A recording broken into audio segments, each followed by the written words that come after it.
All right, go on. Tell me some life stories of being a doctor.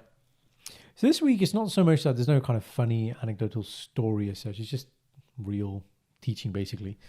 So we've touched a little bit on pregnancy, sort of. So this is about that. It's a little bit related to that. So I had a lady come in, first pregnancy. I think she's about 23 weeks pregnant. Had Oh, come it was in. her first pregnancy. I thought you meant it was your first pregnancy that you've dealt with. Oh, okay.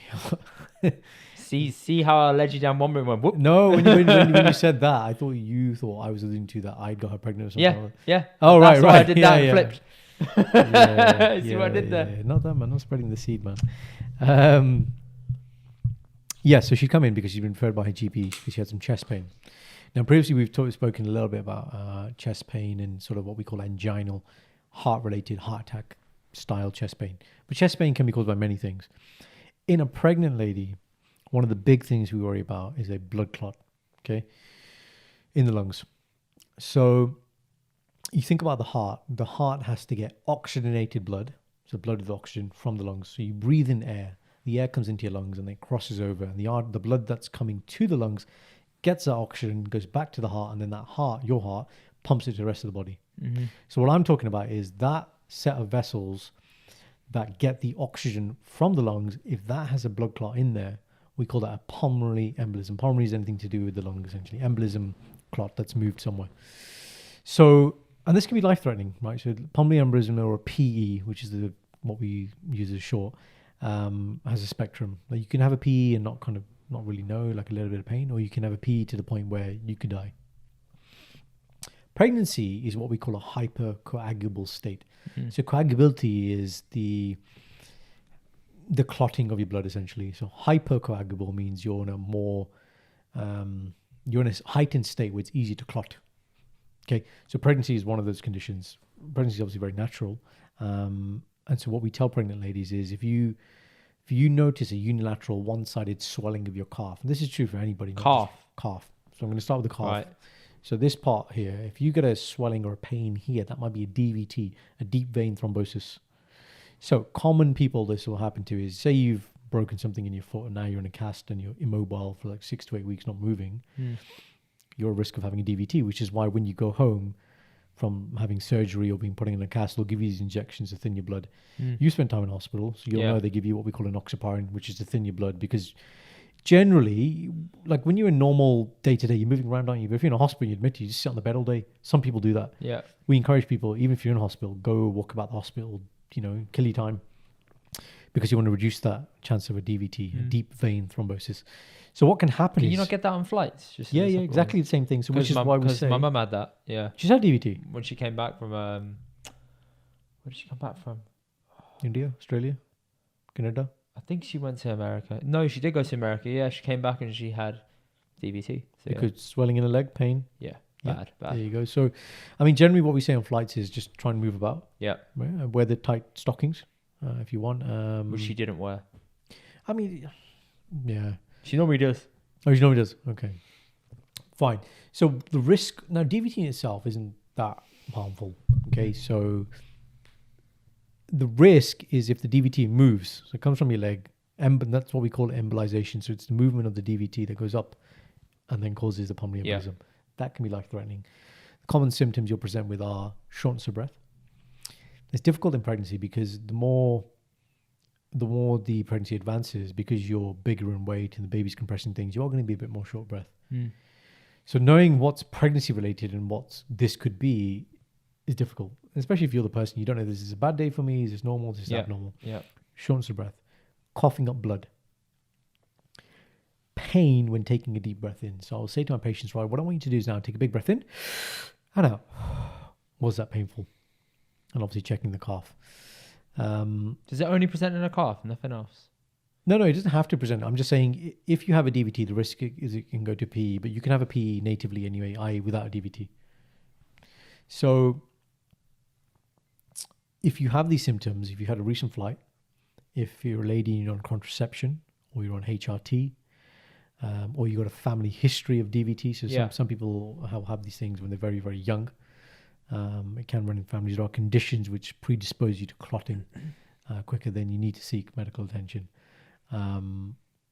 what we do essentially is if we think you've got either a clot in your leg or a clot in your chest, is we give you the treatment, which is the injection, unless you have a reason to bleed. So if you've got a high bleeding risk, and maybe we don't, then generally we can send you home, and the next day we'll bring you for a scan. That way we avoid admission. You don't need a bed, and you'll come the next day for either a jelly scan, an ultrasound of your leg to look for the clot, or a CT scan of your chest. Now, obviously, when you're pregnant, we have to think about the radiation to the baby. Yeah. So there are two ways to scan. We can either do what we call a VQ scan, which is a ventilation perfusion scan. That's one, or we can do a CT scan. The CT scan is better for the baby, but slightly more irradiates the breast tissue, which slightly increases the risk of breast cancer down the line. Or if you do the VQ scan, it's better for the mother, so better for breast tissue, but slightly more radiation to the baby. But the difference in what we're talking about here is like 0.0001. It's very minuscule, but ultimately we give the decision to the mother to decide. Another interesting thing I learned this week is, so sometimes people come in and, they'll say, I don't want an x-ray because of radiation, right? So one of my consultants told me this. He said, when you fly one way, anywhere in the world, it's equivalent of 3 x-rays. I thought that is such a great analogy, because you can actually quote that to people and say, well, would you Did stop you know flying? that you're doing X, Y, and Z without even realizing it? Right, and would it stop you flying? No, so just don't complain about having one x-ray. Yeah. To give you some context, a CT scan is like 80 x-rays, a lot of radiation. Really? Yeah, Interesting. at least. It depends on CT. Higher resolution CTs even more, which is why we have, like, you look at places like America, MRI, Yeah. magnetic resonance imaging, there's no radiation. It's great, but obviously it's expensive. So in the It's NHS, also really loud as well. But yeah. yeah, I don't know, but I've heard it's really loud. Yeah, I've had one. Oh, you've had one. Loud. What did you have MRI of? My back. Your back. Oh yeah, I remember. Normal scan, time waster. Unremarkable scan, to be honest. But yeah. Normal, yeah, no discs or anything. Thank you. He hasn't got a spine. Way, way spineless. Way. Did they give you music or headphones or anything? Or No, had to sit there in silence and listen to the machine and not move. it's like that kind of Horrible. Yeah, Horrible. I'm like, but better for It's you done. in terms of radiation, yeah.